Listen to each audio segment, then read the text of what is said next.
Last time on Casino Royale with cheese. Did you watch it on your phone? Yep. How can you watch a movie on your phone? I do it all the time. It doesn't faze me at all. Put it up to your face. It's like a big screen. These guys were talking about how you're really not supposed to sleep within 5 feet of your phone or whatever because it emits all this radiation. Oh, really? Well, I'm so fucked because I never sleep with my phone more than arm's reach away. Yeah, pretty much. And I was like, well, you keep yours in your fucking back pocket at work all day, so you're going to get fucking colon cancer and testicular cancer and fucking... I keep mine on my coat, so I'm going to get liver cancer. And maybe if I sleep with it that close to my fucking head, though, I'll get some kind of really cool cancer where my brain swells up to be like 4 times the size that it normally is. Like mega brain. I'll get like super smart right before I die, yeah. Like I'm moving shit with my mind and stuff. And now, the conclusion.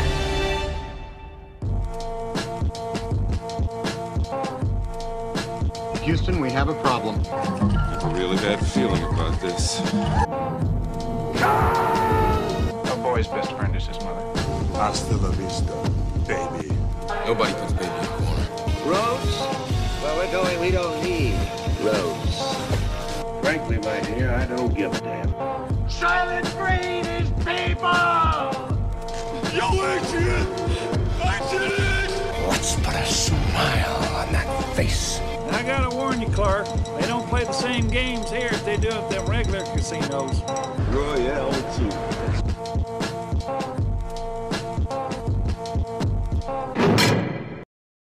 You make me pop your fucking eye out of your head to protect that piece of shit!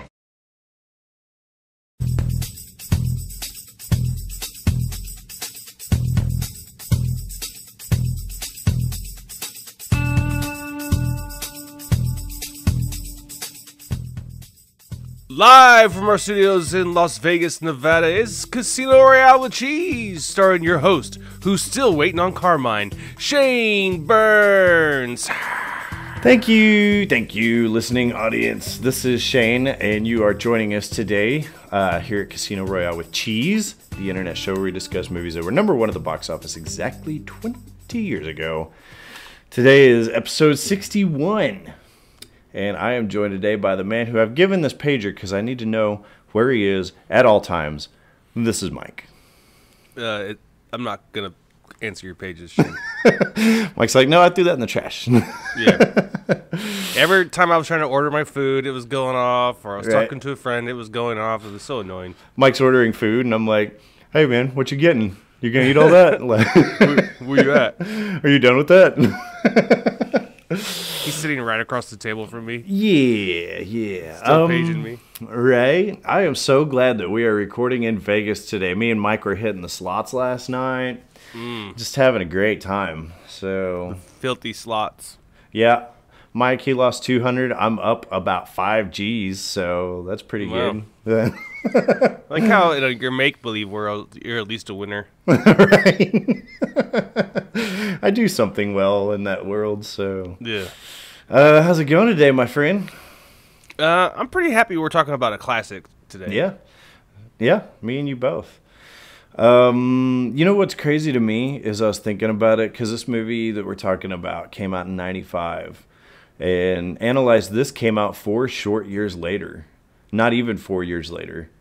And so to me, though, this seems like it's way older than, freaking 4 years predating Analyze This. Yeah, same. Yeah. When I was looking up the... So, remember last week when we did Analyze This, Nicole was the one who was like, you should do a good movie and do Casino. She was inspired by Robert De Niro. Sure. And so I looked it up to make sure it fell into the parameters of the show. And when I saw it was made in 95 or released in 95, I was like, what the fuck? Yeah.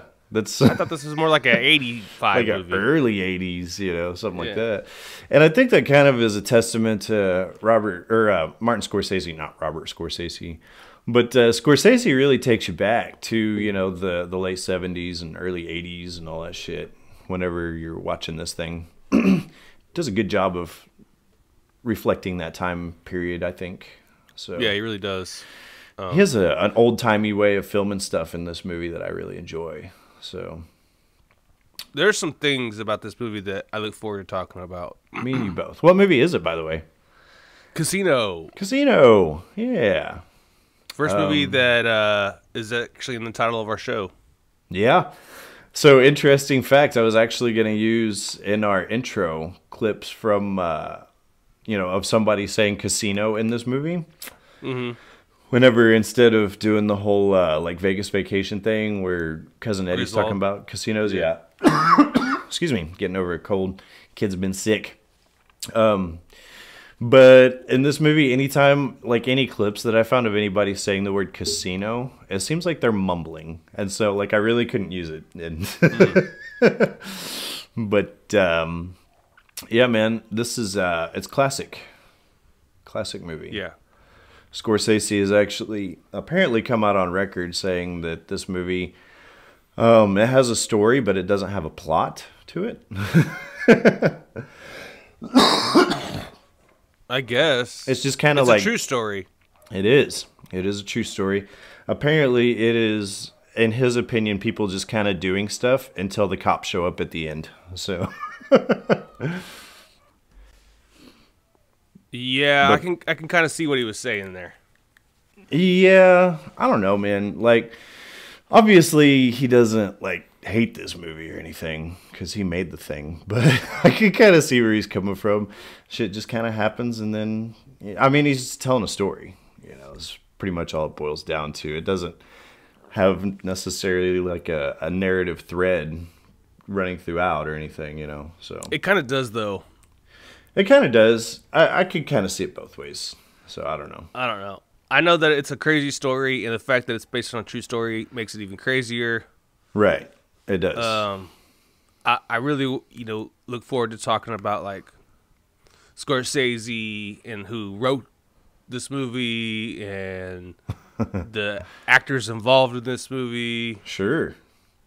Well, real quick here, do you want me to do the summary real quick so that we can get that out of the way and then talk about the other stuff going on here? Let's do our stats. Oh, okay, sure. Yeah, I looked that up. In fact, so something interesting, Mike did not pick a movie that was number one in 1995. Turns out this movie was number one never.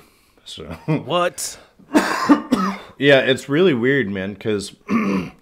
This movie came out the same weekend as Toy Story, so it was never going to happen, unfortunately. At the time, let's take a look here at some of the other stuff that was out. So the weekend that this came out, a movie called Money Train was out, taking the number 4 spot. Ace Ventura, When Nature Calls was number 3. That was part 2, right? Yeah, yes it was. The first Pierce Brosnan outing as James Bond was out that weekend in the number 2 spot. Yeah, GoldenEye. And then Toy Story was number 1. This movie did jump up to the number 3 spot on its second week, but then it went back down pretty quickly. So, wow. Yep. Terrible timing by the studio. Really bad. Yeah, this movie was never going to make as much as Toy Story, unfortunately. So, no movie was going to make as much as Toy Story. No, not that weekend, no. It was made on a budget of 52 million United States dollars. Pretty damn good. Yeah, not too bad. Considering all the location shooting and stuff in Vegas. And a star-studded cast. Huge cast. Do you dare to guess how it did overall in the U.S., Mike? Oh, no, I'm torn. But let's say it made $77 million. Not quite, no. It in the U.S. brought in $42,512,000 and some change. My God, are you telling me Casino was a flop? No, I don't think it was. In the worldwide, it brought in $116 million. So those overseas markets really saved its bacon, I think. Oh my God, that's crazy. Well, it's really freaking weird, man, because Scorsese's like that. He is, a lot of people will tell you, one of the most prolific filmmakers ever. And I actually did some research on the guy, And a lot of his movies really don't fare very well at the box office, insanely. So this is one of those weird deals, you know, that he's out there cranking out these good movies, and you know, the movie going public really doesn't seem to care all that much. But That's nuts.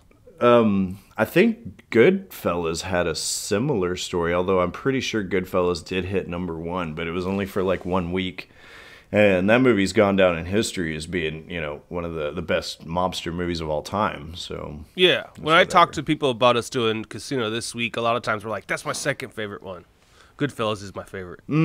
yeah, I get that a lot. And so I'm going to go out on a limb here and say that I do love Goodfellas, and I think I mentioned last week, but Casino is probably the one that I like better. It's just a thing with me. So. Well, Goodfellas stars Ray Liotta, right? It does. Yes, sir. Yeah, well, I've met Ray Liotta. Have you? Yeah. So that kind of like tints my opinion of that movie a little bit. Right. Is he like a cool guy, or is he kind of like a douchebag? He was kind of both. Oh, okay. Fair enough. Like, he was cool, you wanted to hang around him, but he was kind of erratic and... Yeah. Like, you better say yes kind of guy. You want to go for a beer run? You better say yes. Yeah. No, me and Mike are going for beer, so no. Ray Liotta sitting around drinking beers just doesn't. No, we didn't drink together. I just happened to meet the guy. I was around him for about 3 minutes. Yeah. So I can't really judge him. That's the funny thing about it is I actually wrote down on my notes this week that I oftentimes wondered about Joe Pesci. Wondered if like he's like a super cool guy in real life, or because every movie that I see him in, excluding like Gone Fishing with Danny Glover or whatever, like he always plays an asshole in these movies, you know, and just like a rabid dog. And so I wonder if he's just really good at conveying that, or if he's really like a fucking prick, you know, in real life or whatever. I don't know, but he's vicious though in this thing. Well, now you're getting into Casino again, so let's go ahead and get into... we can talk about the cast before you do the summary, I guess. Sure. Stars Robert De Niro. What is up with us? We're fucking everybody's names. Richard De Niro. We lost an hour last night. I guess that's true. Yeah, you're on point. Let's see, cast wise, who we've got here? You said Robert De Niro. Joe Pesci. Joe Pesci. We've got the Sharon Stone. Oh, the ever wonderful Sharon Stone. Yeah, and she is great in this movie, by the way. Yeah. You just really enjoy hating her a lot. So yeah, can't wait to talk about her. We got James Woods plays Lester Diamond. He does it well too.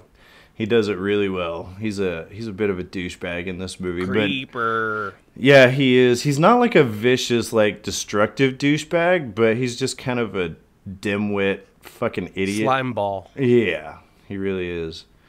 We've got Don Rickles plays Billy Sherbert. I always love to see Don Rickles. Don Rickles is great in everything. Speaking of, Toy Story came out the same weekend. So pretty crazy. He's all over the box office there. We've got Alan King plays Andy Stone. Kevin Pollak shows up for the second time this year, playing Philip Green. Let's see. One of the Smothers Brothers is in there. I was just about to say Dick Smothers, which is a fantastic name. That's right up there with what's his dude that was the race car driver? Dick Trickle. Dick Trickle, yeah. Pretty great. Let's see. We got Vinny Vella. There's kind of like with Analyze This, just a bunch of Guidos running around, kind of a bunch of your standard mobster guys, mafia shit. Yeah, they have a whole career as the third dude in line. Mm-hmm. They're just kind of in the background, like making pasta or some shit. Yeah. Hey, Vito. Yeah. I don't know, man. There's a bunch of those guys. I didn't even write down all their names because a lot of these guys just kind of show up and don't show up again. So Okay. Well, it was now that we directed know our by movie. Scorsese. It was written. There's a book that this is based on by a fellow named Nicholas Pileggi, and he also wrote Goodfellas, and I guess he wrote this TV show that was on in 2012 called Vegas. I don't know much about it. But he also was one of the producers for American Gangster, which we talked about earlier this year. So he, kind of shows up in different stuff here and there. Your experience with this movie, Mike? I assume you've seen it before. Only seen it a couple hundred times. Yeah. Right. I don't remember the first. I think I may actually remember seeing this movie for the first time on AMC, and I caught it about halfway through. They edited out all the profanity and all the gore and all the violence, really, and So it's like a half the length. yeah, exactly. Yeah, they wrapped it up in 90 minutes. So. But I will say that this movie actually, like right off the bat, inspired me to go watch the version that was uncensored, and I had a wonderful time. So, I think I watched this for the first time when I was a senior in high school. oh, there you go. And you didn't care for it, so that sucks. No, I liked it I'm just messing with you. a lot. Yep. All right. Here's the summary, real quick. All right. Get your summary. Casino. Okay. Casino, released November 22nd, 1995, is the spiritual successor to Martin Scorsese's Goodfellas. In this film, however, instead of mobsters stealing and killing like in Goodfellas, we get to see mobsters run casinos, steal, and kill. As the film opens, we see leaving work for the day go as badly as it can as Sam Rothstein hops in his car only to find it's been rigged to explode. One begins to ask himself questions like who would try to kill Sam Rothstein or who is Sam Rothstein? Luckily, the film eagerly sends you back 10 years to 1973, where we find out Sam Ace Rothstein is a mafia associate sent to run the Teamster-funded Tangiers Casino on behalf of the Chicago outfit, which secretly controls the Teamsters. Sam exploits the Seamsters. They're the ladies that sew. Not quite as imposing in the organized crime ring. So I didn't mean to interrupt. I just couldn't let that one go. You're good. Stam. Jeez, dude, we got problems today. I don't know what the deal is. Sam exploits the gaming laws, allowing him to work while his license is pending, all the while doubling the casino's profits. The profits, however, are being skimmed by the mafia before they are reported to income tax agencies. Everything is going smoothly until mob boss Remo Gaggi sends Sam's childhood friend Nicky Santoro, his brother Dominic, and associate Frank Marino to protect Sam and the skimming operation. Nicky is a bit of a free agent, however, and saw getting banned from every casino in Vegas as an opportunity to thief and burglarize. Meanwhile, back at the Tangiers, hustler and former prostitute Ginger McKenna has caught the eye of Rothstein. The two date briefly prior to conceiving a child and marry soon after. The honeymoon is over before it begins, though, as Ginger is still hung up on her old pimp, Lester Diamond. Sam does, however, trust her enough to give her the receipt, or to trust her enough to be the recipient of the contents of Sam's safety deposit box, $2 million if anything were to ever happen to him. It doesn't take long for her to take money from the box to give to Lester, resulting in Sam's men beating his ass. In 1980, Sam and County Commissioner Pat Webb have a disagreement about the firing of Webb's brother-in-law. The two can't reach an understanding on the brother-in-law's employment status, so Webb, in retaliation, pulls Sam's license application from the backlog while secretly convincing the board to deny it. Of course, Sam thinks his application was denied because of his relationship with Nicky, who has made quite a reputation for himself in Vegas. Back in the Midwest, the mafia bosses begin suspecting the counters are skimming cash for themselves and appoint Artie Piscano to oversee transactions. Unable to find the thieves, Piscano rants about Vegas in his grocery store, all the while keeping a notebook of everything he knew about Vegas. What Piscano doesn't realize, however, is that his store has been wired by the FBI for an unrelated crime, and his information, along with names, piques their interest. Tired of her alcoholism, Sam is looking to divorce Ginger, who in turn grabs their daughter and Lester and heads to Los Angeles with plans of going to Europe. After convincing her to come back and even offering an awkward dinner experience, Sam overhears Ginger talking about him, which prompts him to literally throw her out of the house, only to return later that night.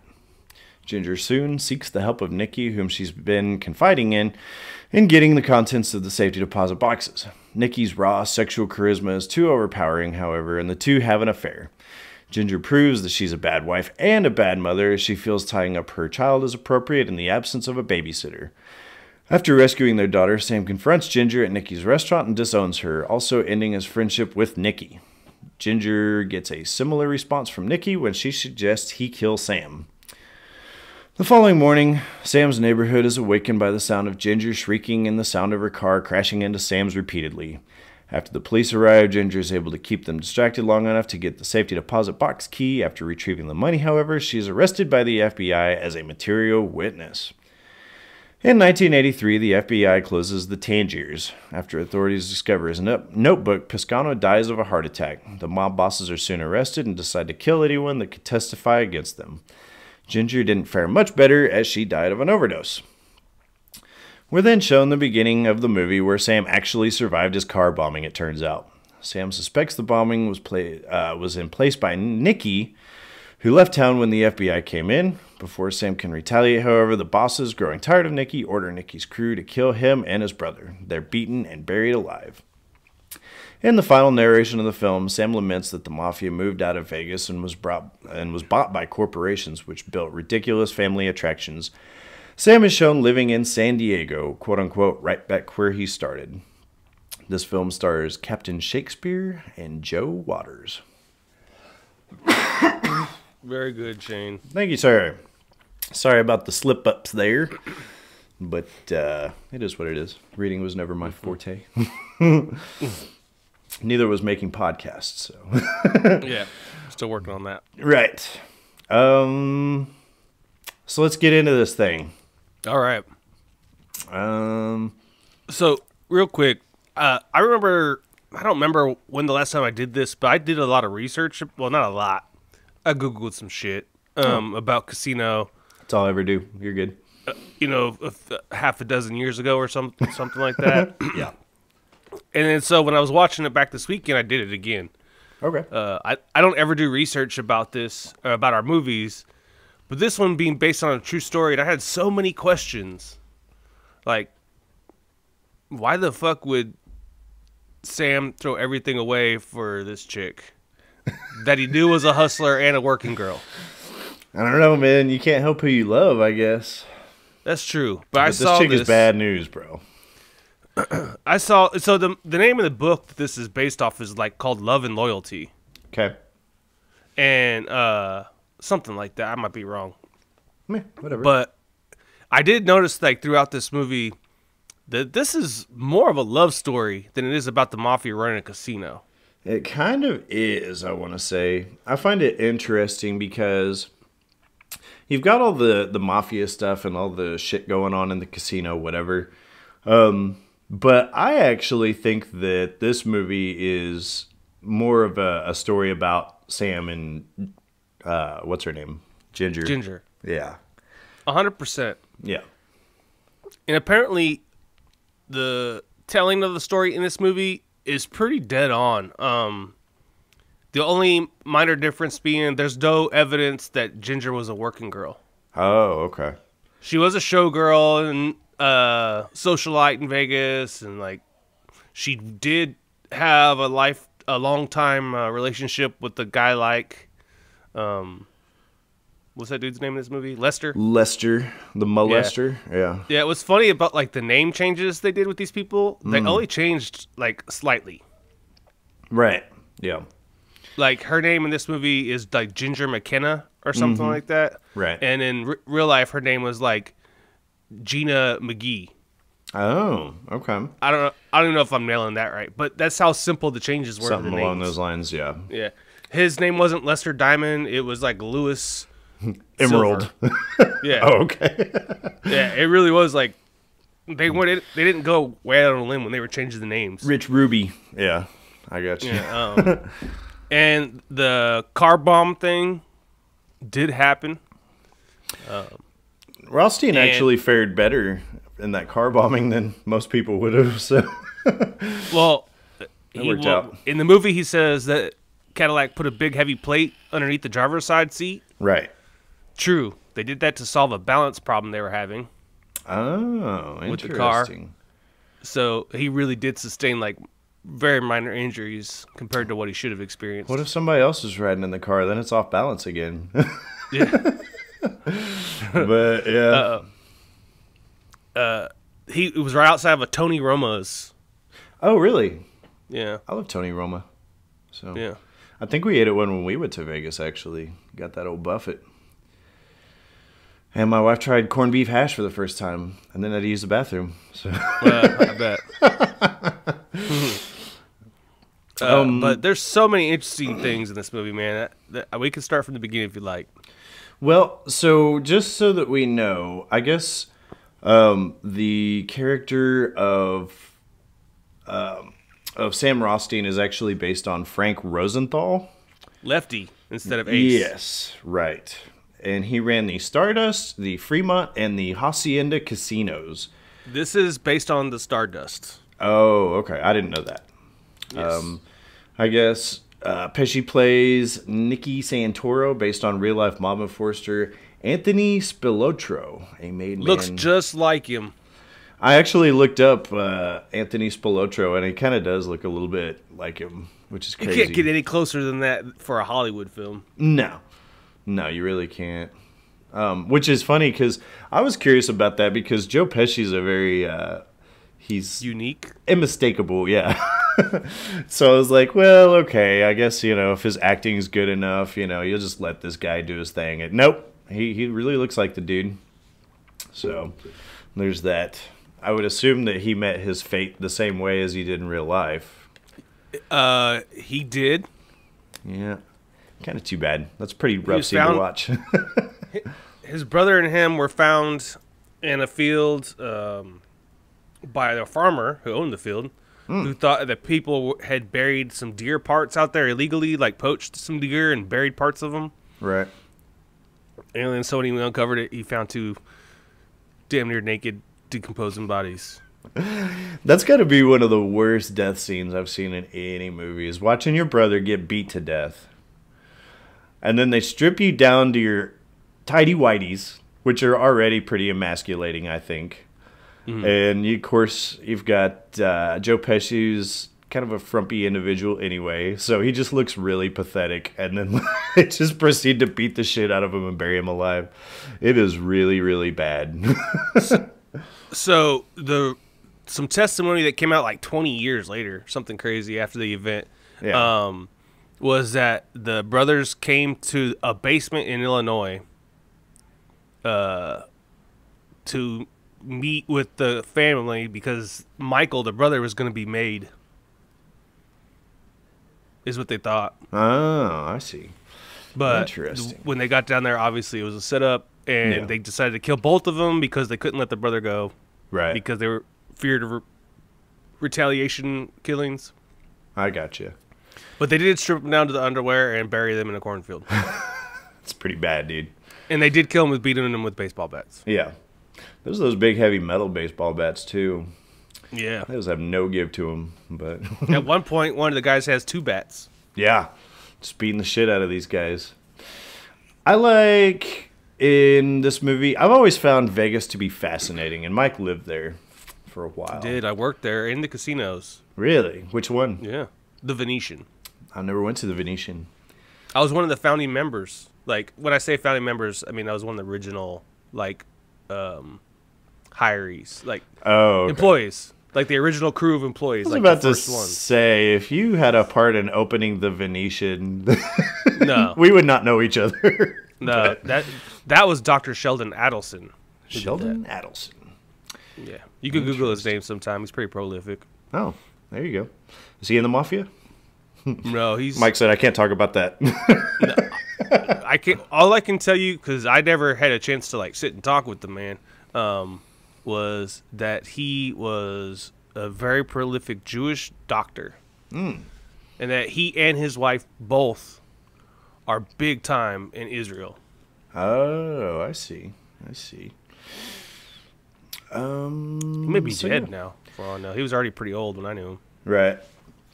I found some stuff interesting. Of course, I do a little bit more research on this stuff than you do. The opening of this movie is the definition of opening or starting with a bang.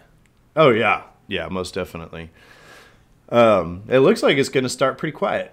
Dude hopping in his car, then it goes up in smoke. Much like the Cheech and Chong documentary. So the Tangiers that's in this movie is fictional. Based on Stardust. Yes. And I guess they actually filmed it in a casino at the Riviera, apparently. And they were requisitioned to only filming between 1 a.m. and 4 a.m. so as not to disturb any of the people that would go to the casino. They probably only shot like Monday through Thursday. That's kind of a good guess because people are up all night in Vegas on the weekend. So yeah. Yep.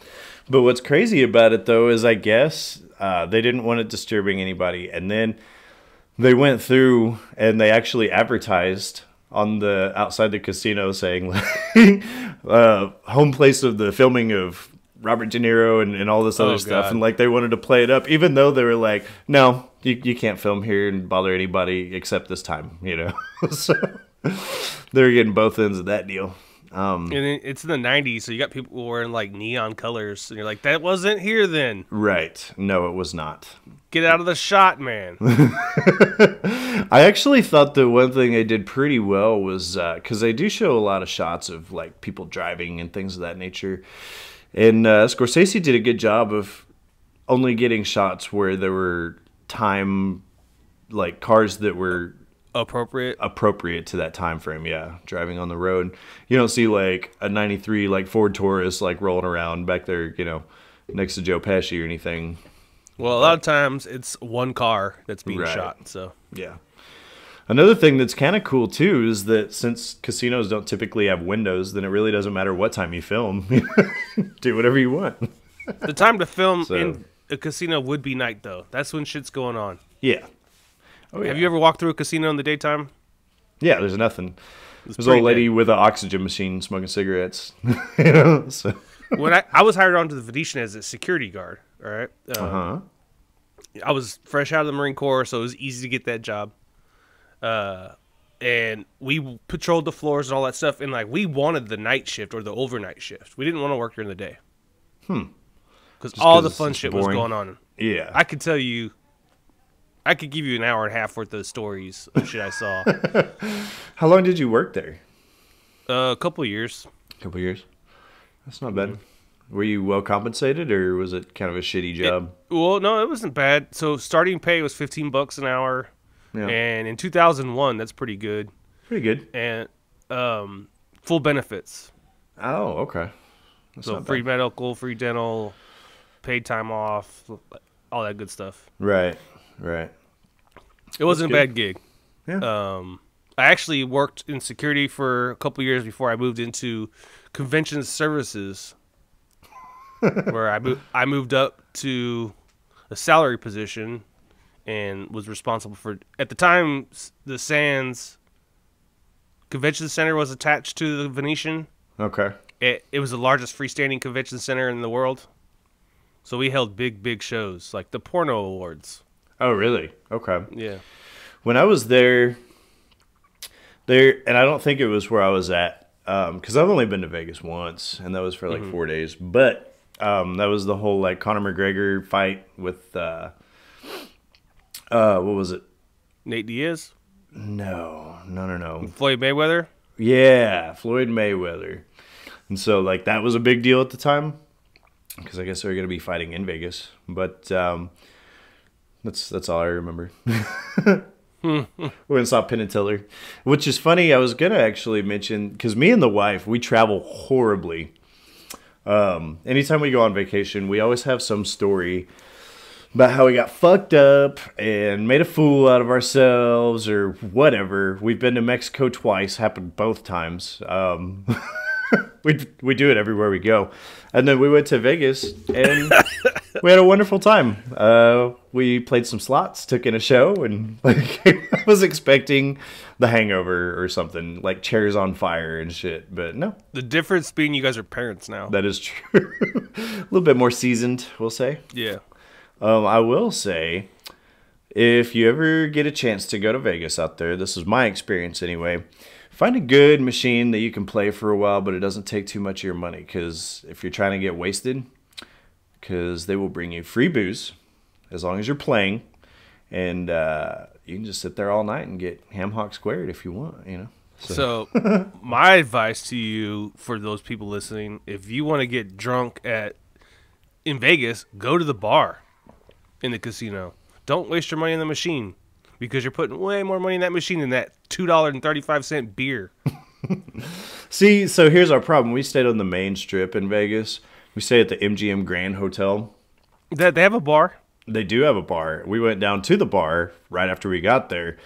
And this is probably why we didn't get too liquored up, was because when we went down there, it was like $20 for 2 Miller Lights. And I was like, no, that's out. I'm not doing that again. Oh, you went to the wrong bar. You got to go to the bar inside the casino. It was in the casino, but... No, okay, so you're talking about like the bars that have their own name, but they're inside the casino, right? Yes. Like they have their own entryway, their own design, and look and all that cool stuff. Like it's a club. That's a club you went to. Oh, no. This was just a bar, like a random... I know. Okay. But it's a club, trust me. And then if you go through past all the slot machines and you look in the center of every casino, they have what they call the circle bar. It's just a round bar top with the casino employees working there. Right. And you can sit there and drink beers and cut up all the night long. Okay. It's good to know for next time. Yeah. What happened with me was I found maybe this... we'll go together next time and I'll show you. Well, now it's turned into a pretty ugly trip, so because me and Michael go crazy. But dude, we're not nearly as bad as our women. What I wound up doing was I found like this electronic blackjack machine, and I threw $10 in that. So I'd play it up to like $13 or whatever. Then I'd play it back down to $8, and then it'd go back up to $11 or whatever. And this is over the span of like 2 hours. And so I'm getting Long Island iced teas the whole time for free, and just getting wasted, just playing for like 2 hours straight. Oh yeah, it wasn't worth a fuck, but it was free. Yeah, they were disgusting. I know. Yeah, that's okay. So I can tell you from my experience working in the casinos that so much of what they show you of like the interworking of the casino is fact as fuck. Pretty accurate. Yeah, like I really love the scene where he's like talking about like the dealers are watching the players, the pit boss is watching the dealer. The floor guys watching the pit bosses. That's the managers watching that guy, watch them, and we got Rothstein watching everybody, and then we got cameras on all of them, and eye in the sky, and professional cheats that are watching. Yeah, all true. Well, supposedly, I think I knew about that professional cheat thing from the movie 21 that I saw. All right. Yeah, but from my understanding though, is they actually do hire people that are like blackballed in Vegas to come and watch people, you know.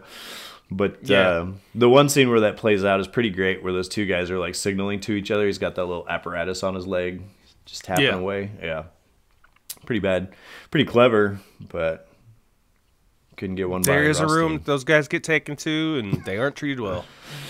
Well, can they really fuck with you, like fuck you up, like smash your hand with a hammer and shit like that? Or I never saw that extreme, but I did see dudes catch batons to like arms and legs. Oh shit! Yeah. You know, you should have resisted. Dude never resisted. And the cops don't like those dudes either. So when those guys start crying to the cops, they'll say like, "You should have been cheating." Right. Well, and that's part of the thing too, is if they got this one guy winning, then all these other people that are like tourists are losing, and they're not going to want to come back. So the cops are very much, from my experience in Vegas, they are very much engineered to keep tourists happy, you know. So well, it keeps them employed. So. Right, of course. But all right, let's talk about the movie a little bit. Okay. I love Joe Pesci in this movie. I think this is my favorite Joe Pesci. I do like Home Alone, but yeah, this the look on Mike's face. Oh, I wish you guys could have seen it. That was great. But no, he's fantastic in this. I like him better in this than Goodfellas, I'll say. Even though the characters are pretty similar. Yeah. But the one thing about it that always cracks me up is I don't know if I could take a dude serious who's like 8 inches shorter than me yelling at me.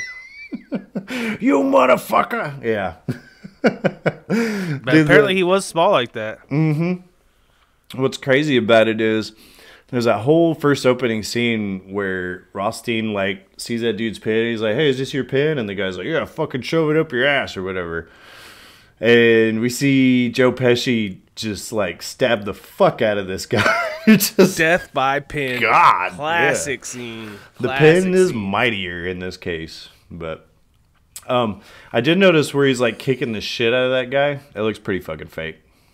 The fake kicks, yeah, but that's okay. I was gonna say a lot of this stuff that I actually really like is we get these huge, wide, sweeping shots of these Vegas casinos, and I wonder if Scorsese had to bring in like a rig, like a giant crane or something like that to film like above, you know, the gambling floor in here, because a lot of this is really cool stuff, and it makes you feel like you're in a casino. But I don't know how he would get all this crap in there to get some of these shots without bothering everybody in the meantime, you know? It's pretty nuts. They have all kinds of alternate entrances and stuff. Oh, yeah, I'm sure. But I don't know. Don Rickles is great. I wrote that down. However, go ahead. No, please. Oh, I was going to change gears, so if you got something to say. Oh, I didn't realize the first several times I watched this movie how much they over narrate, like they narrate over the top of what's going on in the film. You know, it's funny you say that because that was what I was just about to say. Really? Yeah, that's pretty crazy. A lot of people that compare this to Goodfellas say that they like this movie a lot, but they feel like the narration does get a little too thick sometimes. And I would have to kind of agree that, like, geez, I just want to watch a scene play out without hearing Robert De Niro's voiceover, you know? Like Joe Pesci or whatever. It's Robert De Niro, Joe Pesci, and there's like one or two other characters that get a piece of it. Mm-hmm. But it's real heavy Joe Pesci and Robert De Niro narrating what we're watching. Right. Let me just see how it plays out, dude. But whatever. I did think it was interesting, I guess, the real life dude, Rosenthal or whatever his fucking name is. Yeah, Rosenthal, yeah. He really went through and had that same exact muffin conversation about all the blueberries and shit that was like taken straight from history. It's all fact. I believe it. Yep. I guess Joe Pesci's retired from acting for the most part. Yeah. But I guess Scorsese is getting him and De Niro back together to make a Netflix movie called The Irishman. They're doing it right now. Yeah. So the comedian Sebastian, no, not Sebastian. Sebastian like Volmentary or something like that. Oh, he has a Netflix special that just came out. He's going to be in it. Oh, that's cool. Yeah. Yeah, that's not bad. I lived in Kansas City for a long time, and I never had any idea about any of the organized crime there. And I don't know if it's still a thing or not, but that's not the first thing that comes to mind when I think Kansas City. Maybe Chicago or something like that. But, well, that's where it was based out of, was Chicago. Yeah. But I guess like Kansas in the real life of this movie. Right. And I guess, well, apparently, yeah, in real life. And I guess Kansas City is like the closest they could get to Vegas and still be in like a major city. And so that's kind of where they set up camp. So I don't know. But LA's way closer. LA is a lot closer. We talked to some people that they were like, "Where are you guys from?" And we're like, "Tulsa." And they're like, "Fuck, dude." I was like, "Where are you guys from?" They're like, "LA." It's like 4 hours. Like we just drove in after work today. Yeah, it's real common. Yeah. The I-15 goes from Los Angeles to Vegas. Yeah. And at certain times, and depending on what's going on, like event-wise in Vegas, the I-15 is bumper to bumper for hundreds of miles. Oh, man. That sucks. That would really suck. And man. Sunday morning is just like the road exodus. Mm-hmm.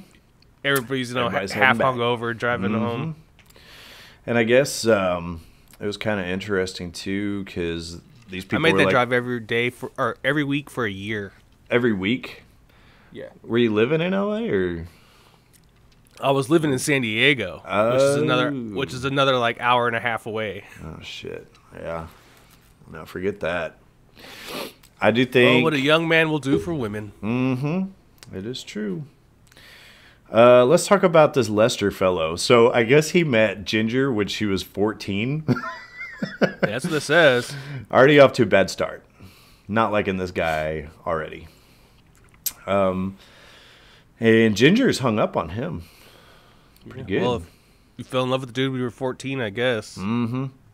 That is true. And so she automatically always has these emotional ties back to Lester. And he just used her to get Sam's money, pretty much. It's pretty crazy. So, what's the biggest downfall to Sam? Is it Ginger or firing that state commissioner's brother-in-law? Well, probably firing the brother-in-law, I would say. Isn't that crazy?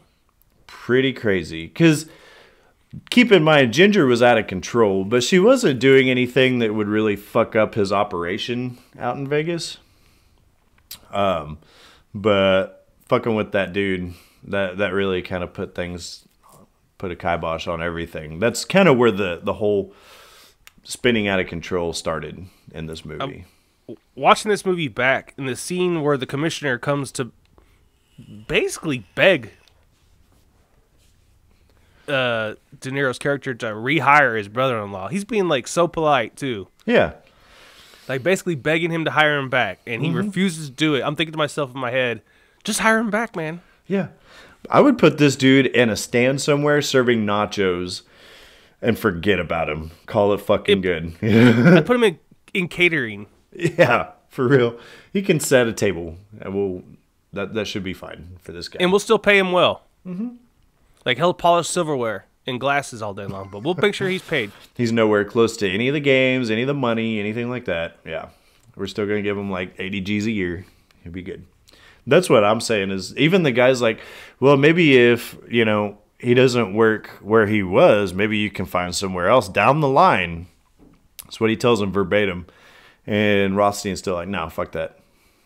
Yeah, it kills me, that scene. Like, hire him back, man. They could have been going this whole time and still have an operation out there if he'd have just, opened up a little bit. But he didn't want to meet him halfway. There's a funny scene in the movie where the FBI are surveilling Nikki and in an airplane, and they run out of gas and are forced to land on the airport. Land on the golf course, yeah. Yeah, golf course, my bad. Right. Do you think that really happened? From my understanding, it did. It did happen. Oh, I love that. And then Nikki's hitting golf balls at it after. Yeah. It's so fucking funny, man. Real life is so much funnier than comedy. Mm-hmm. It just cracks me up that Nikki don't give a fuck. It's hilarious, man. Do you know that his crew, that when they were punching holes in walls, the name of that crew was the Hole in the Wall Gang? Really? Yeah. Pretty clever name. Yeah. Kind of dead on the nose. Right. What do you think about that one fucking guy that threw his fucking stupid feet on the table?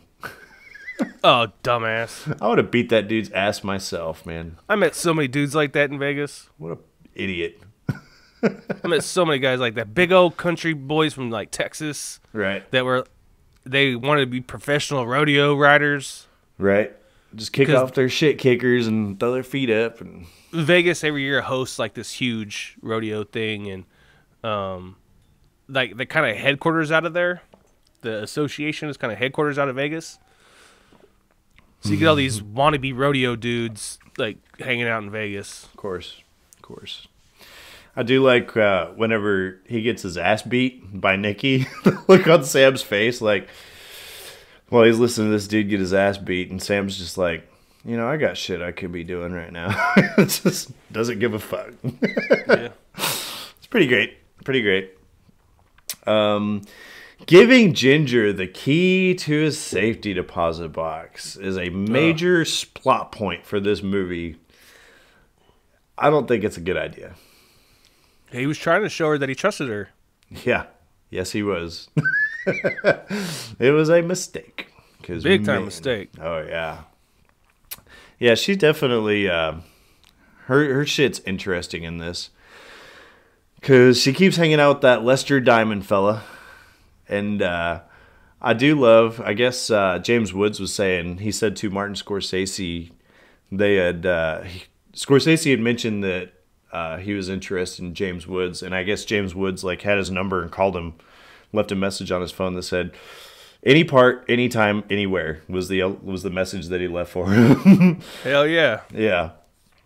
And I would say the same shit too. Hell yeah, work with Scorsese? Fuck, I'm down. Whatever. But I do like. I guess it was Sharon Stone's idea for their daughter, the actress that played the daughter, to like give James Woods shit in between scenes to try to build animosity or whatever between the two. That is pretty funny. It's pretty great. Pretty great. He tells her he's going to ship her away in a box. Mm-hmm. There's that one whole scene where she's like talking shit and she like sticks her tongue out at him. He's like, "I'll slap your face."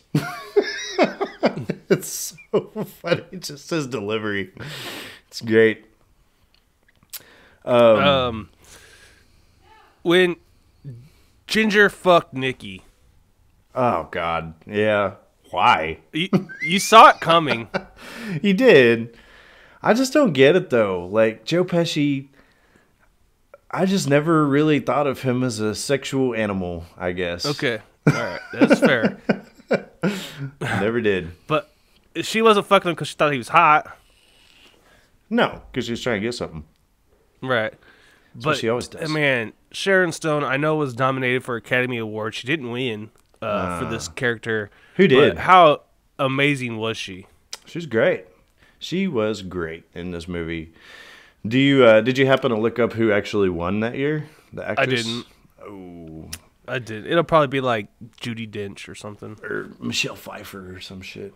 Why don't you look that up there, fellow, or talk amongst yourselves while I look that up, because that's interesting. Oh, you're gonna look it up? Okay.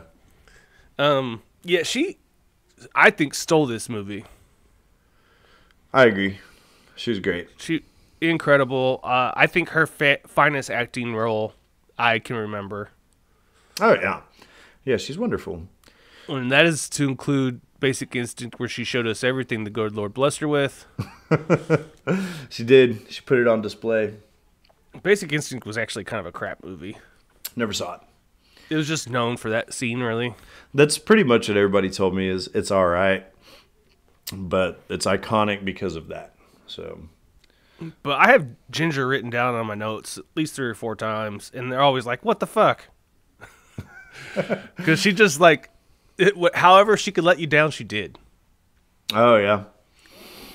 She is a major disappointment. Where she really crossed the line for me was when she tied up their daughter, because she wanted to go fucking hang out with Nicky in his restaurant, and you're just like, man, what the fuck are you thinking? Yeah, seriously. Fucking drunk bitch, you know. It was Susan Sarandon back in '96 that won. For Best what? Actress. Oh fuck! I don't. Oh, come on, man. Let's see here. 68th Academy Awards. Oh, this might take a while to look up. You just had it up. I know, but I just typed it in on Google, and it's like Susan Sarandon, and that's all that it said. So. Oh God. Yeah. Let me see here. If I can find it real quick.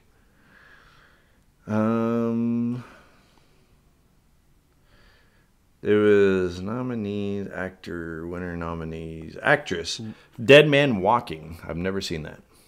Dead Man Walking. Yeah. The only Dead Man Walking shit I know about is from like the Green Mile. Green Mile. Yeah. So I never saw it. I don't know. I guess I haven't seen it either. I wrote down, I am totally fine with Martin Scorsese's obsession with the Rolling Stones. That's fine. They were great. Yeah. So I got a question for you. Go ahead. Who made whose career? Did Robert De Niro make Martin Scorsese who he is, or did Martin Scorsese make Robert De Niro who he is? Because they've been together in like 8 movies. They've been together a lot. And like to include Taxi Driver. Right. And Raging Bull, obviously. Raging Bull, yeah. Of course, these with The Thing. I want to say, I think that they both would have been successful without each other, but I think that Martin Scorsese kind of fast-tracked De Niro, because I think Scorsese had been around before that with movies like The Last Temptation of Christ and stuff like that. I think that was him that directed that. I'm gonna say Scorsese made De Niro. Yeah, that's kind of where I'm at. There's no De Niro without Raging Bull, Taxi Driver, Goodfellas, and Casino. Right. I would have to agree.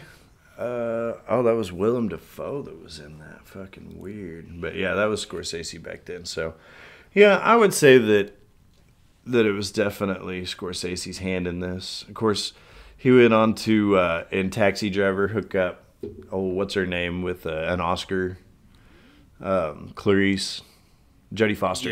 Yeah, Jodie Foster. Yeah. Right. This is your beloved 13-year-old hooker. Mm-hmm. Yeah. Going right back to this, yeah. At one point, Rothstein says that he's been working 18-hour days. What the fuck? That's Vegas, baby. No, man, that's out. There's a reason why I quit working at the casino. Oh, okay. When I was working in security, I was hourly, $15 an hour. I worked 40 hours a week. That was it. When I went into convention services, which was a step up according to like the structure of the casino, I went to like a $32,000 a year salary, and I worked as long as they fucking needed me every day. Oh, they got that salary worth out of you, huh? Yeah, so I was there 16 hours pretty commonly, a couple times 18 hours. Mm-hmm. I hear you. If there was a big show going on, I pretty much wasn't going home. Yeah, just 24 hours on, yeah. I wrote down, for whatever reason, the dude spitting in the cop sandwich really fucked with me. Because Nicky's got this restaurant that he's running, and these cops, anytime they show up, like his boys hawk loogies in their sandwiches and shit. I don't know why you would do that. Nasty, dude. I don't know, because if one of them opens that thing to like put mustard on there or something, he's going to be like, oh, what the fuck? And come back and fuck them all up. I would think you would want to be as nice as you could to the cops. Hell yeah. Stay way on the up and up with that. Mm-hmm. You know what? Free sandwiches every time you come. Right. Or at least, like, give them a sandwich and a free cup of coffee or something, you know? But I don't know. I wrote, De Niro's way better in this than he is in Analyze This. Oh, yeah. And I think that the scene that really got me with De Niro in this was whenever Ginger is on the phone and she's like, I just want to fucking kill him. And that's whenever Rothstein's like, you know what? Fuck this. And like grabs her by her hair and yanks her ass out of the house. Like they are both great in that scene, man. They both do that's a pretty great terrifying. Job. It's hard to watch just because there's a lot of raw emotion going on right there. But you know, it's a little harder for me to watch. Someone's head in a vice. I was just gonna talk about that. You made me pop your fucking eye. Yeah. This poor dude. They said that they had beat this dude's ass for 48 hours straight, and Nicky said that he was the toughest Irishman that he'd ever met. They put his head in a vice, and it is bad. But popped his eye out. Yeah, popped his eye out, and then he's like, "You made me pop your eye out for what?" He's like, "Do this motherfucker a favor." Implying that his only respite at that point will be death. So yeah. Oh, I wrote down doing coke with your daughter sitting right there. Classic move. Yeah. Parenting 101. So in case you thought Ginger was still like maybe just a misunderstood person, no. She did throw in there, don't do this, is bad.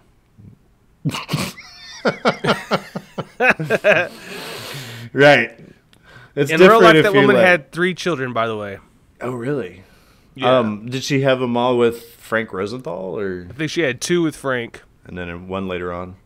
I think she had 1 with Lester. Oh, There was no later on. Well, yeah, she died after that. So, Her sister believes that she was murdered. By the way, like somebody mixed some shit with her coke or whatever. that they think that she thinks that they like purposely kept pumping her full of drugs because she knew too much about the mafia stuff. Ah. It would make sense, although if it was really that big a deal, I'd have just fucking greased her. I'm not worried about getting her doped up, but whatever. There was some other shit that I wrote down. Oh, that whole line, his gang could fuck up a cup of coffee. I use that line all the time. For people at work or whatever. Yeah, it's great. Well, the guys you've told me about, I totally believe you. Yeah, they could fuck up just about anything, actually. I wrote down that shitty ass muffin would piss me off. Well, yeah, especially when you're looking at one next to you, so much nicer. Exactly. It's bullshit, dude. What a fucking crappy muffin that was. And he told the cook too to make sure that there's equal number of blueberries in each muffin. And the cook was like, "Do you know how long that will take?" I don't give a fuck. What? Right? And I thought about that. Yeah. Well, if you think about it, you got this guy, he's just pouring muffins into a muffin pan. Now he's got to go through each one and count the fucking blueberries. What a long day. But I wrote down, if I had to give a blowjob, I wouldn't want to mess with Joe Pesci's tuna can. But his fat, tiny little dick and his fupa rubbing against the side of your face. I'm good, bro. He definitely has a go-to move, doesn't he? He does. He grabs her head and forces it down. He's, oh yeah. He unzips his pants and just shoves her head on down there. Mm-hmm. That's whatever. I've never tried that move. I guess he could not get away with that in the Me Too movement. I'll have to see what my wife thinks about that. So she's not gonna like it. She is not gonna like that. No. Let's just say that I've been in a situation where the other person involved in this situation with me was very willing. Right. It was even, what's the word I'm looking for? Not excited, but into it. Yeah. But you put your hand on the back of their head. They don't like that shit. Oh, no matter how much they're cool with it, they don't want you to put your hand on the back of their fucking head. No. I think they feel trapped. I kind of don't blame them, honestly. Mm-mm. Oh, yeah, no. I don't want somebody putting their hand on my head and forcing me down to their dick. No, sir. Honestly, if you're willing to do that for me, I'll do whatever you want me to do. Oh, yeah, of course. I'll sing the national anthem if you want me to. Mm-hmm. That's it. The alphabet backwards, whatever. Yeah. Yeah. I always thought that the suburbs of Vegas are probably really neat. They are. It looks pretty nice. Although I've always been kind of perplexed with Vegas. I find it interesting because at this point, obviously, there's no natural resources out in Vegas. It's a fucking desert with a city out in the middle of nowhere. And True. So, yeah, basically, just for gambling, we've got these. They've had to run water systems out there, and they've got they're importing food all the time, and there's car dealerships, shit that would never be there otherwise. They've gone through a lot of effort to build up this city just so people can go out there and watch Chris Angel embarrass himself, So, well, and it's when I lived in Vegas, it was the fastest growing city in the country. That wouldn't surprise me at all. They're always building shit out there. And then 9/11. Oh, I guess that put the kibosh on it. I mean, air travel was stopped. It was really eerie. Yeah. Was it just super empty out there? Or? Yes. Oh, okay. It turned into a ghost town almost overnight, and then all of a sudden the casino started putting anti-terrorism measures like outside their casinos. So now you had barriers where you couldn't drive a truck into the casino. And they had to think about what like building material, because you could build a house of paper in Vegas because there's no weather there. Right. So, but they had to start building them with more reinforced walls and all. It was crazy. It started to pick back up by the time I left. But. Yeah, I hear you. I mean, when we went, of course, this was 2 years ago. I mean, it was booming then, so I couldn't really say. But yeah, I will say what you mentioned, the weather, and whenever we went in August. And I mean, this is the desert, mind you, but I really wasn't that uncomfortable out there. There's no humidity. It's a dry heat, you know? It is a dry heat. But I was walking around out in the sun down, like Fremont Street and shit, and I wasn't even breaking a sweat. You'll get sunburned like a motherfucker if you ain't careful. But it didn't bother me. What's crazy is when it's really windy in the summer there sometimes. Yeah. And it feels like you're standing in a blow dryer. That sucks. I can see that being unpleasant. Yeah. That sucks. Okay, so I wrote down a couple of things. Why would he marry Ginger if she's still messing around with Lester Diamond? And I wrote down, to be fair, though, she told him she wasn't in love with him. So. Right. Yeah. That was kind of what I brought up at the beginning of the podcast. Like, he threw everything away for this woman when she already had told him, like, I don't love you like that. And he basically, like, conned her into it. Right. He knocked her up real quick and was like, yo, I can take care of you. And she was like, fuck it. You know? Well, the way the movie portrayed it is he wouldn't marry her until she got pregnant and had the baby. Ah. And that was, so, like, and the only reason she was willing to marry him is because he said he'd make sure she was taken care of for life. Right. Right. But in order to get the insurance basically there, he made her have a baby first. Mm-hmm. Yeah. I guess that makes sense to a certain degree. I did write down, they actually allude to the baseball bets a couple of times with Nikki. I don't know if you noticed or not. But there was one time when Rothstein was talking about Nikki, and he was like, you beat him with your hands, you come back with a bat. And then it actually showed Nikki, and he was like at his son's Little League game at one point. I was like, they've alluded to baseball bats a couple of times with this dude. Yeah. So by the end, it kind of makes sense. Yeah. I also thought it was funny when they were smuggling those diamonds. The lady had them up in her hair. His wife's hair? Yeah. He like slaps her in the face because she still has one in her hair or whatever. And then he like goes to give her a kiss. Yeah. It's a Joe Pesci move right there. I would not get by with that. She was like the downest chick ever. Yeah, she put up with all of his bullshit, and she never, I mean, I don't even know if she has any lines in the movie, honestly. I don't remember. Just that scene. Yeah. Pretty crazy. Pretty crazy. I don't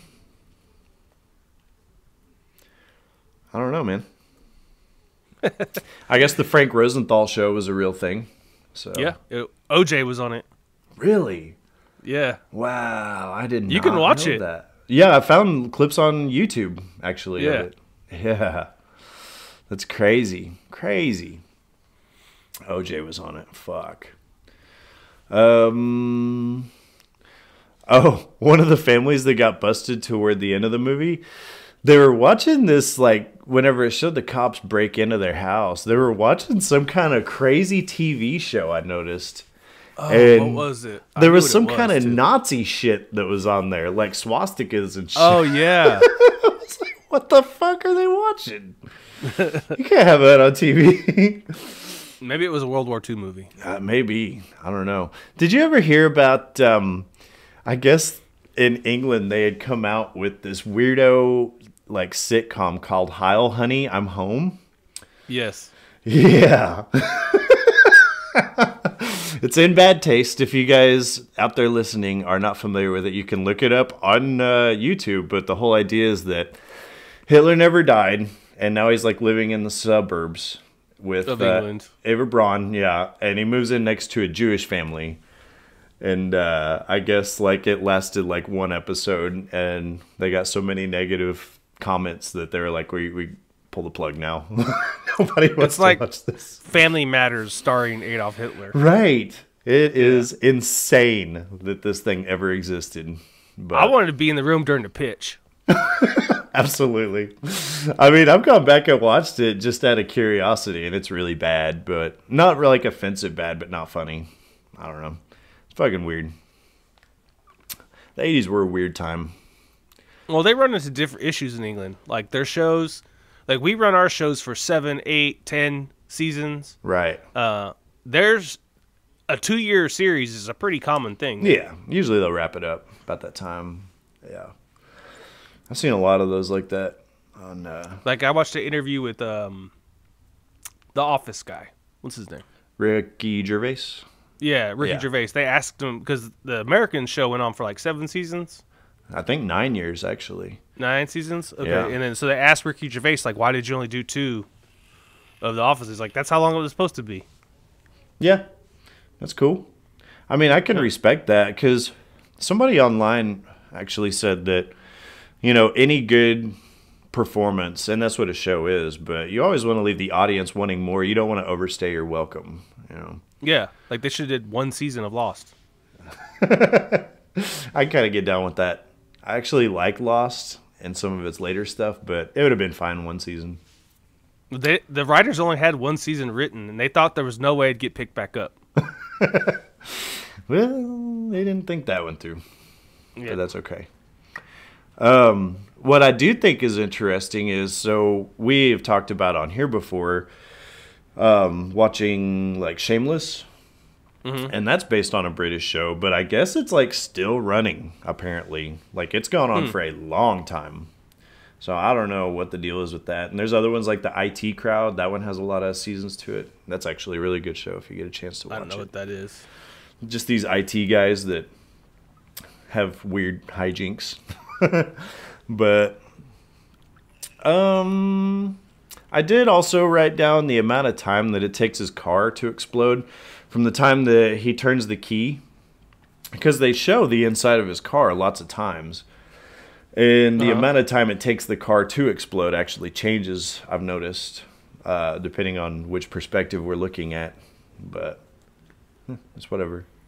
Well, the opening of the film, it exploded almost immediately, right? Yeah. And then it shows him, and like he's sitting inside the car after he tries to turn the engine over, and you can see like flames shooting up through the vents and shit like that. And then he like has time to like open the door and then like look, and there's flame right there, and so he like thinks about jumping out, but he doesn't want to get burned, and then he decides to jump out anyway. You know, he did not have that kind of time at the beginning of the movie. But No. That's all right, though. Yeah, it doesn't matter. Still a good story. And I just wrote down he's wearing some thick-ass glasses at the end of the movie. Oh, those are ridiculous. Ridiculous. That looked like some kind of VR headset or something, man. I'm curious what Martin Scorsese's purpose was behind making Rosenstein. What's his name? Rothstein? Sam Rothstein, yeah. Yeah. I'm wondering why he put Rothstein in pink so much. I don't know. He's wearing a lot of pastels. He wears a lot of pink, though. Yeah. Like a lot of different shades of pink. I noticed that he kind of gets, his attire gets a little bit more gaudy whenever he's doing the on TV stuff. Then he gets into more like the leisure suits, like the white pants and the bright red, you know, dinner jackets and shit like that. But oh, right, yeah. But yeah, toward because he still wears like toward the beginning of the movie like lavender ties and shit like that. But then like shit gets really gaudy really fast after his TV persona kicks in. So I don't know. I don't know. I know. Go ahead. Go ahead. I was just gonna say I think the Sam Rothstein show looks super boring to watch. I would not be interested. But Right. We already discussed that he's a real guy. And he really was like famous for setting Vegas odds. And he went to San Diego, like they showed in the movie. But then after that, he moved to Boca Raton, Florida. oh, okay. And he ran a sports book out of there. Still doing illegal shit, huh?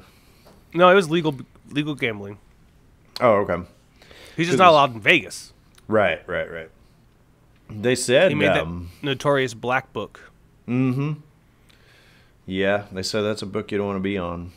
And then the Apparently FBI starts looking into you and shit. And yeah. But they said that he was quite a good gambler, though. He's pretty much as close as you could get to a sure thing.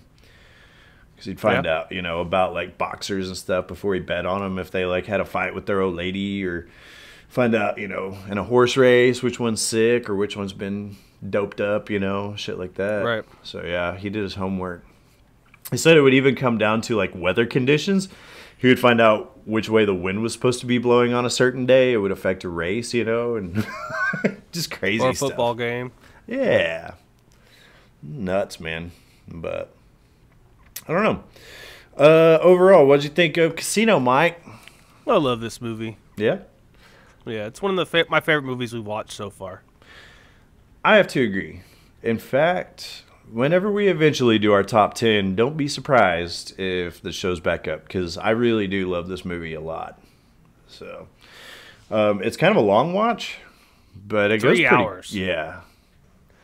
But I find myself so like entranced with it that it really goes by pretty quickly, honestly. Yeah. Yeah, I mean, I have to agree with that. The one thing I did, analyzing movies the way we do now because of this show, and like I said, we don't do anything crazy analysis on shows, on these movies, but you do pay a little bit more attention to the details. Right. And I did not realize how much they talked over the movie, which kind of drops it down a little bit for me. But at the same time, Robert De Niro, Joe Pesci, and Sharon Stone, in no particular order, all played amazing. They were incredible. Yeah. I love the fact that the script called for a Jewish man to play Rothstein, and Scorsese was still like, De Niro's my boy, so that's who's playing the role. Right. Who's obviously not a Jewish man. It does not matter to him. Not at all. No. Let's see here. I wrote something, or I was looking on IMDb because I actually broke it down. Oh, here we go. The F word is said, the fuck word, not the homosexual word, like we talked about last week. But the F word is said 435 times, including in the narration, or 2.4 times per minute on average. So, wow. If harsh language makes your ears burn, you might reconsider. But I knew there was a reason why I didn't let Farrah watch this one with me. It's pretty bad. Pretty bad. I'm glad you didn't, Mike, because no, you don't have enough money for those therapy bills, sir. No, not yet. I'll wait till she's about 10. There you go. Anyway, do you have any final thoughts on Casino, Mike? Anything? No, it's an awesome movie. If you haven't seen it, where the fuck you been hiding? Yeah, you really do need to watch it. It's on IMDb's top 250, if that tells you anything. So, yeah, I like it. It's good. It's great. That's all I have to say. Yeah, fantastic. Did you watch anything this week, Mike? Oh, so glad you asked. Oh, me too. I watched a documentary on Netflix called Beyond the Curve. Mm-hmm. Or maybe Behind the Curve. Is this a flat earther thing? Yes. Oh, no. Just the title. I've never heard of this, but I knew you were going to say that. Motherfuck. I watched this documentary, and the stars of the documentary are flat earthers. Oh, boy. And they're like the leading people in the flat earth community. Mm-hmm. And, spoiler alert, they prove that the earth isn't flat in some of the experiments that they're doing. And they say out loud, well, obviously we're not going to use those. Oh, Lord. It's good to see an unbiased documentary. They buy this. No, the documentary was 100% unbiased. Oh, okay. It really was. It was kind of exposing these people. I see. That works. But it didn't put any of its own narrative in it. Like the filmmakers, they didn't put any of their own narrative in the movie. All they did was show them, tell their story, and do their experience, and watch them fall flat on their face. That is awesome. And instead of like some, like 20-something documentary maker coming on in the end and like telling his little story about like, well, obviously these people are idiots or whatever, he just lets the film speak for itself. Right. I like that. They spend $20,000 on a laser GPS compass thing. I don't know. But apparently it can accurately record the rotation of the Earth. And this guy, one of the flat earthers, was like, well, we will use this, and according to the round Earth model, this should move about 15 degrees an hour or something like that. Yeah. And he's like, and when we don't see that, we'll know that the Earth's flat. So they perform their experiment, and it comes out exactly to the measurement it's supposed to be for a round Earth. We're not going to use that. We're not going to use that. What we're going to do now is we're going to build a stainless tube, and we're going to put it inside of that, a stainless steel tube. That came back with the results of exactly what it was supposed to have if it was a round Earth. So then they were trying to build another kind of tube to put this thing in. And then there's this another one where this guy finds this high-powered laser, and he knows that if he puts a board up, let's say with the hole in it about 11 feet from ground height, and I think it's like 3.8 miles away, if they put that same board up with another hole in it at 11 feet up, it'll show, because it'll go from through both holes, it'll show that the world must be flat. But he can't get it to do that, so finally he has the guy hold up the laser a little higher, and it goes through. Jeez. Because he was compensating for the curvature of the Earth. Of course. So it was just really funny. Really, really funny watching this. Like, I was enthralled, man. I could not. It's like an hour and a half, maybe an hour and 20 minutes, something like that. But it was fantastic. What's great about that? I'm gonna try to tread lightly here, because I don't know who here thinks that the flat Earth is a thing. Don't tread lightly. I don't think you guys are very smart. Listen to me. The Earth is round, folks. It's round as fuck. It couldn't get more round if it tried. So that's all I'm sorry. saying. Yeah. There's not a whole lot of like theories and opinions and stuff that I'll go against people, because I want people to think what they want. Do some research. Expand your mind. I want you to like live your life how you want to live it. Right. But when you're trying to tell me the Earth is flat, man, you can go kick rocks. Well, and that's the thing, is up until modern day, pretty much all throughout history, nobody believed that germs were real, and so it's a thing where people thinking outside the box, they do discover stuff from time to time, but the Earth being flat ain't one of those things. I'm sorry. No, sorry. I'm disappointed. And you get into this whole like circular logic thing where you're like, well, what about the people that went to space? Oh, well, those guys, it's all just fake, and it was made in a studio in Hollywood, whatever. And you're like, well, okay, well, what about the video footage that we've seen of, from orbit? Oh, well, that's all fabricated. That's all made in a computer somewhere. Okay, well, then I don't know what evidence I'm supposed to provide for you here to prove to you definitively once and for all.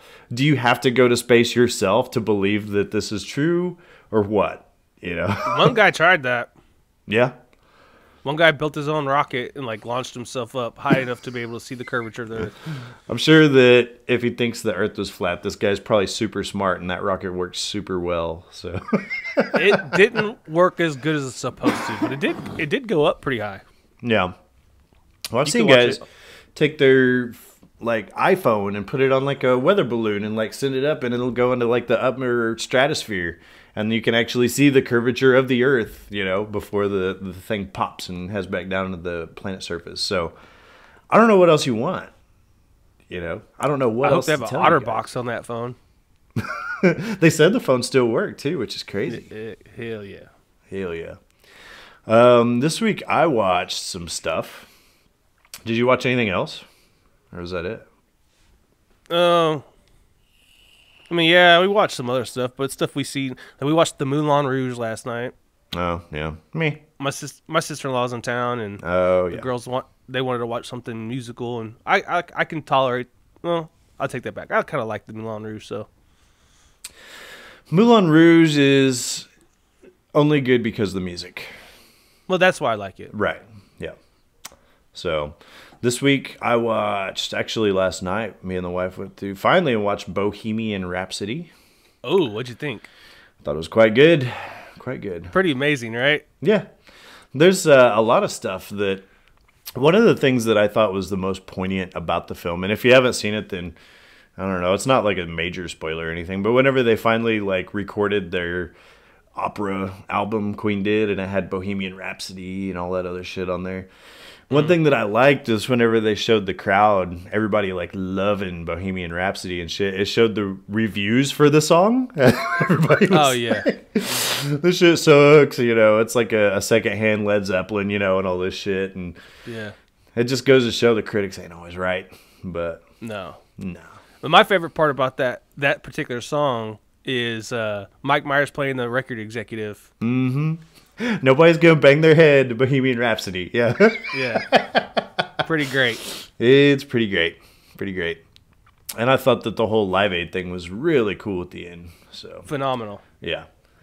You can watch a move-by-move breakdown of Rami Malek's performance versus Freddie Mercury's performance. And it's pretty fucking similar. Mm-hmm.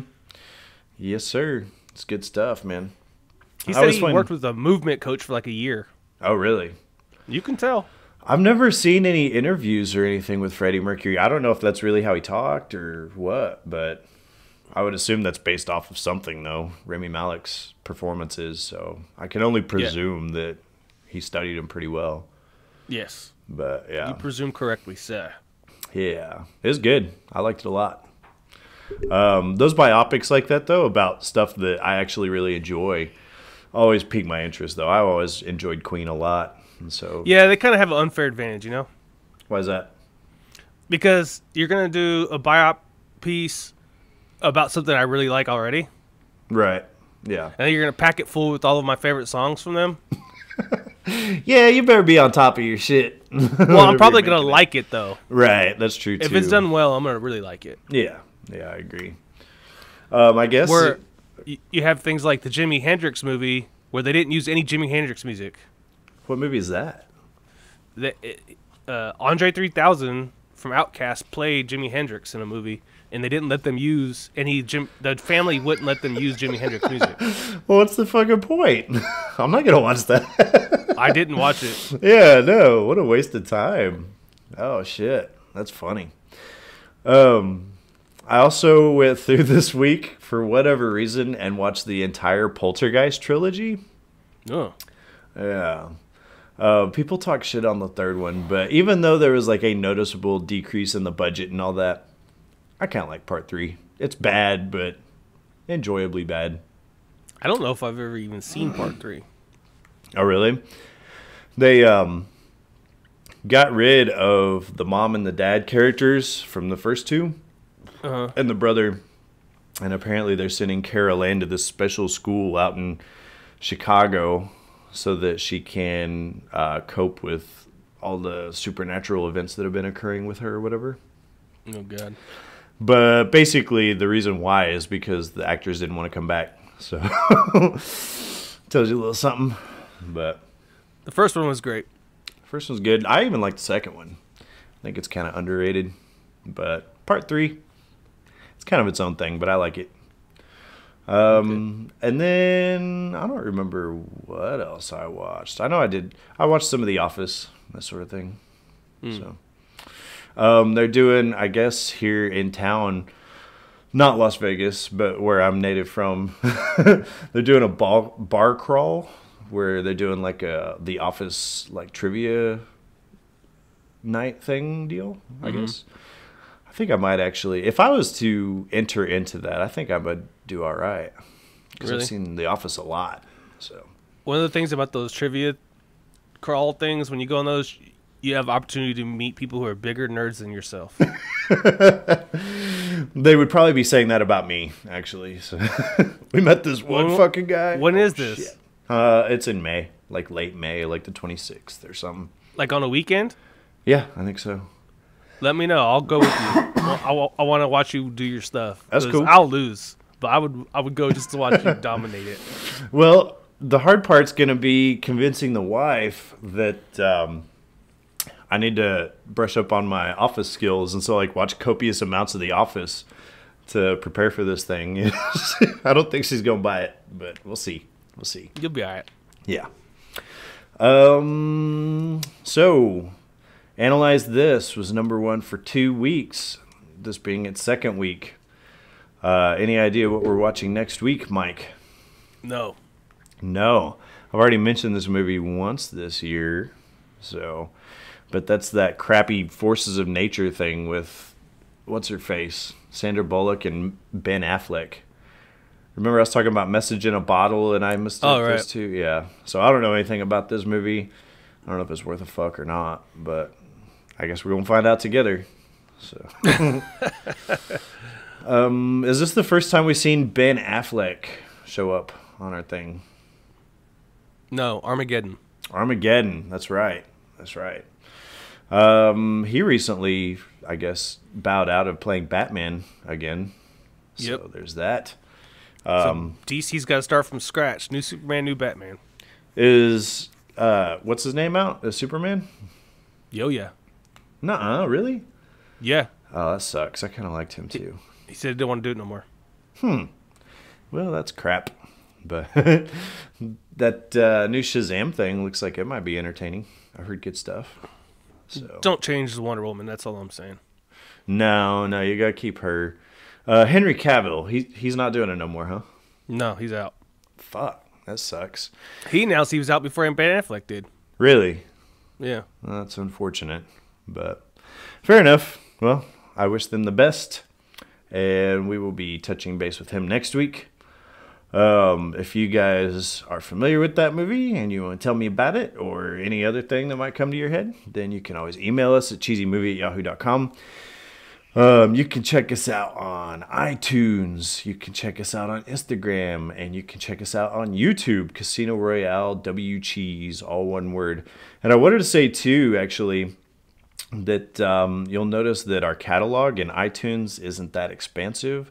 So if you want to check out our backlog of episodes, or maybe there's something that you want to go back and revisit that we've done, then you can always check us out. All of our videos are on YouTube, so you can hear anything that we've got that we put out on there.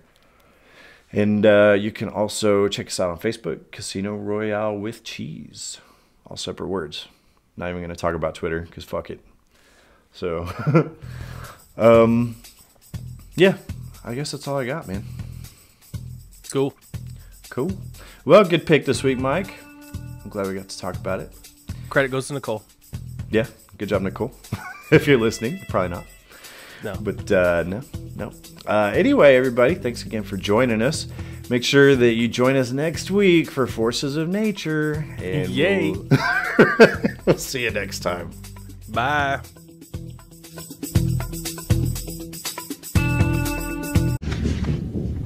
I'll be back.